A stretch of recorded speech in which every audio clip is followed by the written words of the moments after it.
Harry Potter and the Prisoner of Azkaban. A Tale of Time, Truth, and Transformation. Chapter 5: The Marauder's Map. As Halloween approached, the disappointment of not being allowed to visit Hogsmeade weighed heavily on Harry. Left alone in the castle, he was surprised by a visit from Professor Lupin. Their conversation was interrupted by Snape, who brought Lupin a smoking goblet of potion. The strange interaction left Harry with more questions about his new professor. Fred and George Weasley, sensing Harry's gloom, presented him with a magical document, the Marauder's Map. This extraordinary piece of parchment showed every detail of Hogwarts, castle and grounds, including secret passages and the location of every person within its walls. The map, created by 4 mysterious students known as Moony, Wormtail, Padfoot, and Prongs, opened up new possibilities for Harry. Using the map and his invisibility cloak, Harry snuck into Hogsmeade. In the Three Broomsticks pub, he overheard a shocking conversation between the Minister of Magic and Hogwarts professors. Sirius Black, he learned, was not only a supporter of Voldemort, but also Harry's godfather and his parents' best friend. The betrayal cut deep, igniting a fire of anger and determination in Harry's heart. Chapter 6: The Firebolt Mystery. Christmas morning brought an unexpected gift of Firebolt, the fastest racing broom in the world. The anonymous present raised suspicions, especially from Hermione, who feared it might be from Sirius Black. Her concerns led to the broom being confiscated for testing, causing a rift between her and Harry. As the term resumed, Harry began antidementor lessons with Lupin. Learning the Patronus charm proved challenging, but Harry was driven by the desire to overcome the debilitating effect the Dementors had on him. During these lessons, Lupin shared stories about Harry's parents, painting a vivid picture of their school days. The mystery of Lupin's illness and Snape's potion deepened. Once a month, Lupin would look ill and miss classes, with Snape substituting. Harry, Ron, and Hermione began to piece together clues, leading them to a startling conclusion about their professor's true nature.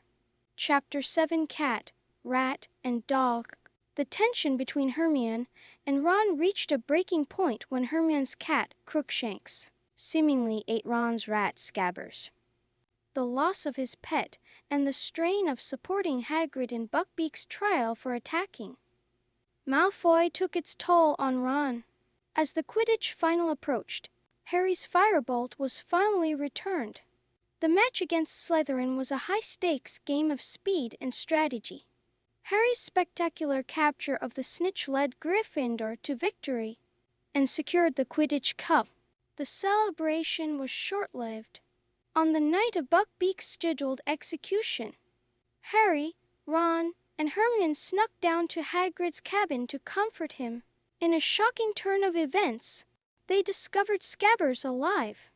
As they left Hagrid's, a large black dog appeared, dragging Ron and Scabbers into a secret passage beneath the Whomping Willow.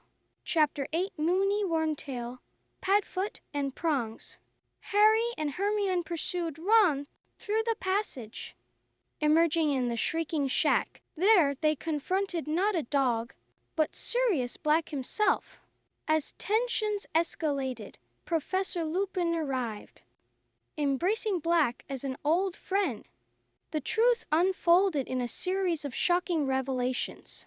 Lupin was a werewolf, and he, along with Sirius Black, James Potter, and Peter Pettigrew, were the creators of the Marauder's Map. Sirius had not betrayed Harry's parents. It was Peter Pettigrew, who had been hiding for 12 years in his animagus form as Ron's rat, Scabbers. As they prepared to head back to the castle with the captured Pettigrew, disaster struck. The full moon rose, triggering Lupin's transformation into a werewolf. In the chaos, Pettigrew escaped, and Sirius, in his dog form, fought to protect the others from the werewolf. Chapter 9: The Time Turner. Harry and Hermione found themselves by the lake, surrounded by Dementors drawn to Sirius's presence. As Harry attempted to conjure a patroness, he glimpsed a familiar figure across the lake, a stag patroness that scattered the Dementors. Believing it to be his father, Harry lost consciousness. He awoke in the hospital wing to news that Sirius had been captured and was awaiting the Dementor's kiss of fate worse than death. Dumbledore arrived, hinting cryptically that more than one innocent life could be saved if they succeeded. Hermione revealed her secret, a time turner she had been using to attend multiple classes simultaneously, under Dumbledore's implicit instructions. Harry and Hermione traveled 3 hours into the past in a night of daring and precise timing. They rescued Buckbeak from execution and waited for the moment to save Sirius. Harry realized that he had seen himself casting the patroness, not his father. With newfound confidence, he stepped forward and produced a powerful stag patroness, driving away the swarming Dementors. They freed Sirius, who escaped on Buckbeak, finally tasting freedom after 12 long years. Chapter 10: Owl Post Again. As the school year drew to a close, Professor Lupin resigned, his secret exposed by Snape. In a poignant farewell, he returned the Marauder's map to Harry. Harry received a letter from Sirius, assuring him of his safety, and revealing that he had sent the firebolt as a godfather's gift. Included was a permission slip for Hogsmeade, signed by Sirius as Harry's guardian. On the train ride home, Harry felt a mix of emotions. The truth about his parents' death had been revealed. He had connected with his father's past, and he had found a godfather. Though Sirius was still in hiding, the knowledge that he had a caring guardian somewhere out there filled Harry with hope. As Platform 9 came into view, Harry knew that his adventures were far from over. The echoes of the past year would resonate through the challenges to come, and the bonds of friendship and family, both old and new, would be tested in ways he could not yet imagine. Epilogue: Echoes of the Past, Whispers of the Future. As Harry settled into his seat on the Hogwarts Express, heading back to Privet Drive, he reflected on the tumultuous year behind him.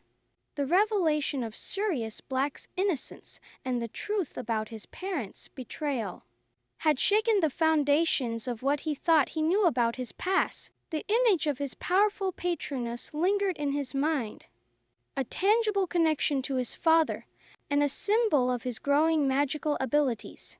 He had faced Dementors, werewolves, and the twisting paths of time itself, emerging stronger and more aware of the complex world he was part of. Yet, as the English countryside rolled by, Harry couldn't shake the feeling that this year's events were but a prelude to greater challenges ahead. Peter Pettigrew was still at large, undoubtedly seeking out Voldemort. The dark wizard's shadow, though distant, seemed to grow longer with each passing year. Harry's hand absently touched the permission slip in his pocket, signed by Sirius. It was more than just permission for Hogsmeade visits. It was a promise of a future where he wasn't alone, where he had a true family waiting for him. As the train sped onwards, Harry made a silent vow. Whatever lay ahead, whatever darkness might rise, he would face it with courage, friendship, and the newfound strength he had discovered within himself.